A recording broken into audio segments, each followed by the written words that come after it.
Hey yo, what's up? Welcome back to the Tasman595 channel. Today's topic, I wanted to talk about making your own content. Now, a first thing that I did want to say beforehand is sorry about last week's video. I've just been pretty busy with life stuff. You know, life happens, it is what it is. And this video is probably going to be a little bit late today too because I'm recording the audio for this at 12:40 and my video is supposed to go out at 3, so let's hope it gets out on time. Anywho, so one of the main things that I have realized nowadays is YouTube is very much a place where people are consistently trying to grab your attention. They're trying to push their creativity in your face and try and make it all about growing subscribers and getting a bunch of numbers in their name and not really putting any focus on the creativity at all. And I went over a little bit of this in my previous video called There's No Soul in YouTube Anymore. But I remember when I first started out on making YouTube videos back when I was 12 years old, so that would have been a decade ago. Jeez. I remember like the one thing I wanted to do in life was be a YouTuber because I liked watching funny people play video games, you know? It started with Sunday and Sky Does Minecraft. I've said that in like 3 different videos now, but I just love those guys so much, and there was something about that fun personality that kept me hooked to that. And it feels like as time has gone on, there's been less and less and less of people connecting with the audience, rather just promoting themselves and doing a bunch of ad reads and blah, blah, blah, stuff like that. Not necessarily that those are a bad thing at all, because people got to make their money. I understand that. But it also just kind of creates this place where it's like, oh, wow, this is a pretty decent video. Let me watch. And then within the first minute, I would like to thank my sponsors, NordVPN or ExpressVPN. Like, I'm not actually sponsored by those, by the way. But it just kind of creates this little distrust of like, oh, okay. Like, you're already giving me an ad in the first minute of the video. Like, again, I get it. People have to make their money. But I miss the days when I could go on a YouTube video and it would actually just be someone playing a video game and making jokes with their friends, and that was it. And I will give some credit to some people. Like, people like The Do, that's someone that I watch. And he does do ad reads, but he makes it his own thing in like his own creative humor style, and it's not just this reading off of a script, I guess, that most YouTubers will do.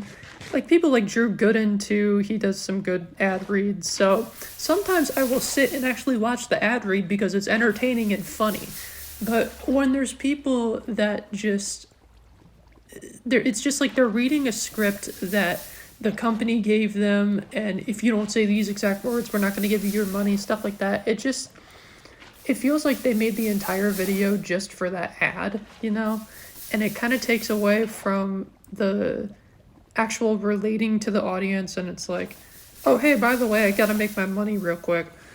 But all of this is to say that when there's kind of that distrust between the audience, it creates a not great environment, you know what I mean? Like, sure, some people make like clickbaity videos and then they'll get a bunch of attention from it, and oh, it's not what I originally intended to watch, but it's still entertaining, so I'll watch it. It's still just, it feels dishonest to do clickbait stuff and things like that. And I mean, sadly, it's just what the algorithm likes, you know? Like even with these videos, I've kind of noticed that whenever I put you or your in the title, it usually gets a lot more views than the other videos that I make. And I don't know if that's just an algorithm thing, if that's just my audience, you know? I mean, I'm not complaining about anything at all. But it's weird because the YouTube algorithm used to be so much better. I mean, I laugh, but it's true. Like, I remember way back in the day, when I was first getting into Minecraft, like, I would look at mod reviews and then I would get a recommended for a Let's Play. Like, I don't remember, what was it called? It had generic B and B-double-O in it. It's not Hermit Crack, Mind Crack. I remember I watched Mind Crack SMP so much as a kid, simply just because one of the videos got put in my recommended. And nowadays it just feels like YouTube doesn't push those creative people anymore, and it only pushes the people that are constantly trying to sell you something, or TV shows or things like that. But what I have noticed recently in my recommended is I've been getting recommended videos from people that have maybe like 100 subscribers and only a couple thousand views on the video, but I'm getting recommended it. And there was a recent YouTuber I watched, his name is MXE. He has like a hardcore Minecraft series that he does on his channel. And I thought it was pretty funny. And he kind of reminds me of Technoblade a little bit with his humor style. And, by the way, rest in peace, Technoblade. You will not be you will be missed. Oh my lord. I just made the whole entire Minecraft community upset there. Whoopsie daisy. But, yeah, I don't know. I love getting small YouTubers in my recommended because it makes me realize how many people are out there creating videos, trying to gain an audience, and how many people go unnoticed just because the algorithm is like, we're going to push this person that has a super high quality video and we're not going to pay any mind to this smaller person because they're not giving us any money. Like, oh, God, I get they're a business. I get it. But it's just so annoying. The amount of people that have had to... I mean, okay. Every single YouTuber on this platform has had to grind their way from the bottom, no matter where they are. Nowadays, not as much, because you can simply just pay for subscribers, and then all of a sudden, wow, blah, blah, blah, I have a bunch of views. But I know that's not exactly how it works, but it's so easy to rig the system nowadays that I feel like half the YouTubers don't actually have that grind that they initially had to do back in the day when YouTube was first starting out.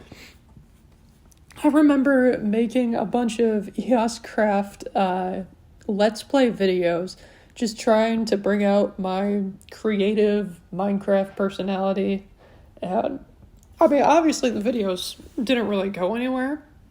I eventually got to 150 subscribers on the channel that those were on, but because I was a little anxiety-ridden teenager, I deleted the channel due to people bullying me at school.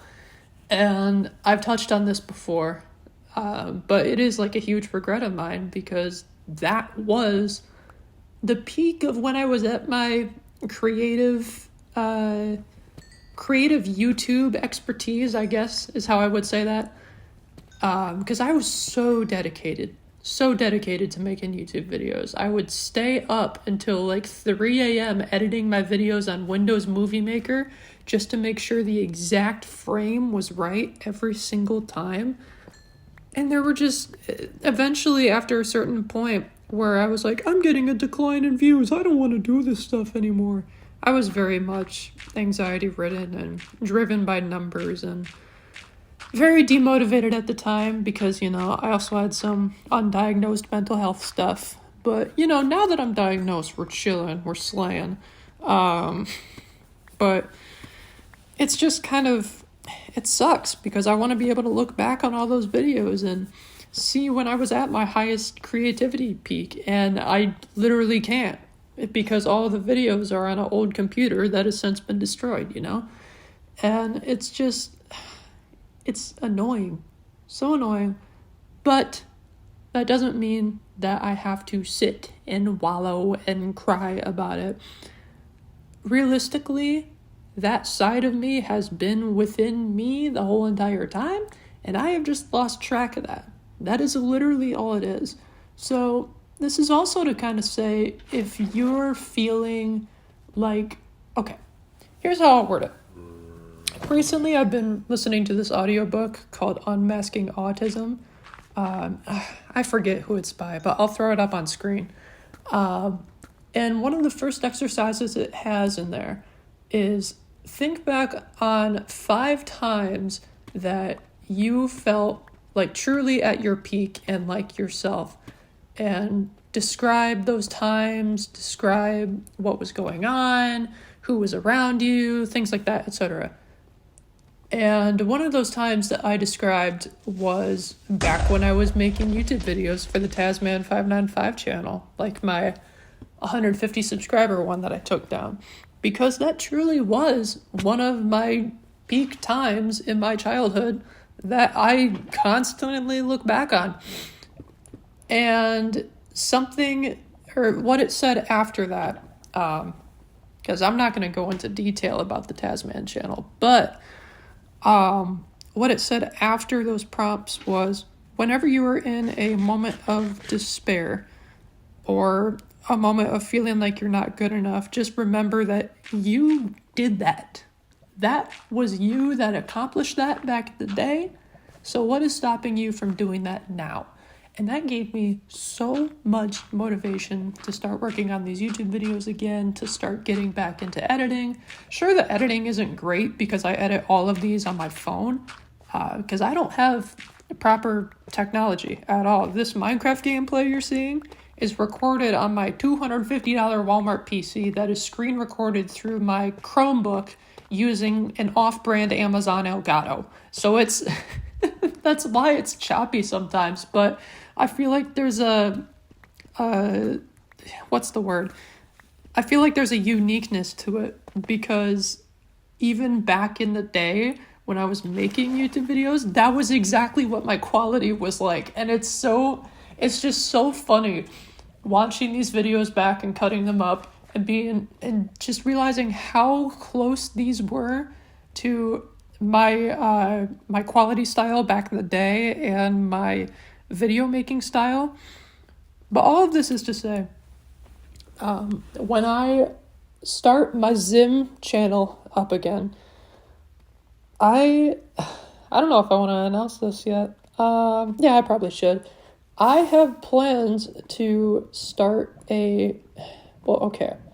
I don't know if it's going to be a hardcore world or a forever world, because I currently have a forever world, but I don't want to abandon that one. So I think I'm probably just going to start a hardcore series on there where I maybe I'm thinking of just live streaming on Twitch, the hardcore series, and then editing up the Twitch live stream. And, why am I blanking? And editing it and putting it on the Zim channel. I think that would be a good series. I do see a lot of people doing that, so it is kind of, what's the word? Not washed. You know what I'm trying to say, though. It's kind of like a lot of people are doing it, so it's not going to have as much of an audience, but I feel like my personality is creative enough to kind of push it out there. I mean, that's how I grasped onto people like MXC, because he had a funny personality, and I was like, heck yeah, I'll subscribe. And he only has 60 subscribers, and you know what? That's fine. That's totally fine, because imagine having a room full of 60 people watching you play a video game. Picture that in real life rather than numbers on a screen. You'll realize that, I only have 8 subscribers at the time of this being recorded, but each one of my videos getting at least over 10 views is so motivating, because that just means that there are 10 or more people that are sitting there watching my stuff.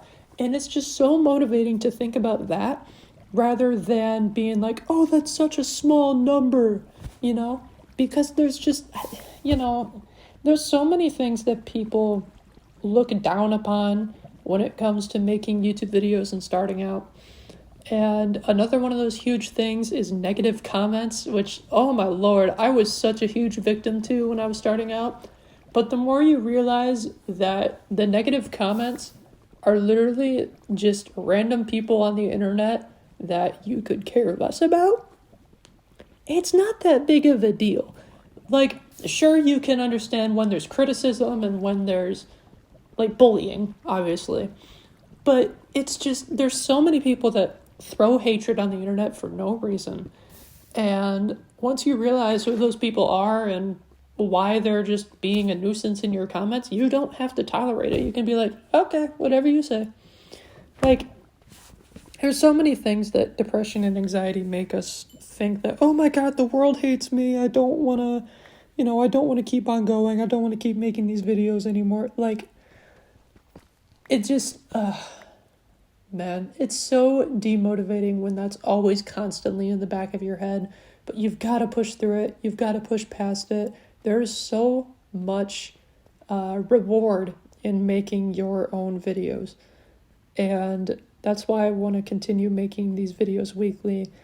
I love trying to motivate people to not do better necessarily, but I love trying to tell stories that I have experienced to hopefully reach out to people and connect with certain people. And I'm so glad that some of you have chosen to subscribe and watch the videos and stuff. Honestly, it means the world. And I couldn't be happier with how things are going. But before I head out, I do want to say this one other thing. As you've probably been able to tell throughout this entire video, my forever world that I was on got corrupted. I know, it's so sad. I transferred it over to Bedrock Edition. Or no, I transferred the Bedrock Edition to Java. And I went into the end to, defeat the Ender Dragon and stuff. And it was still my old Bedrock end. And when I went in there, it was raining. None of the Endermen were taking damage at all. And then I was like, okay, let me just replace the end folder then. So I deleted the end folder, and then it generated a new one, went into the end, no Ender Dragon whatsoever, no portal in the middle either. I was like, okay, that's weird. Let me just open to land and summon a dragon, and hopefully that'll fix it. It did not. It quite literally, like, I defeated the dragon and then no portal spawned and I got trapped in the end. And I'm obviously not going to cheat, so I didn't want to, like, teleport back. And, the only time I cheated was to summon the Ender Dragon in, and it obviously didn't work. So I left a little sign in the Nether that said, the world is broken. I'm just going to start a new one. So I'm currently about 150 Minecraft days into the forever world that you're seeing right now, and I can't talk. Clearly a theme.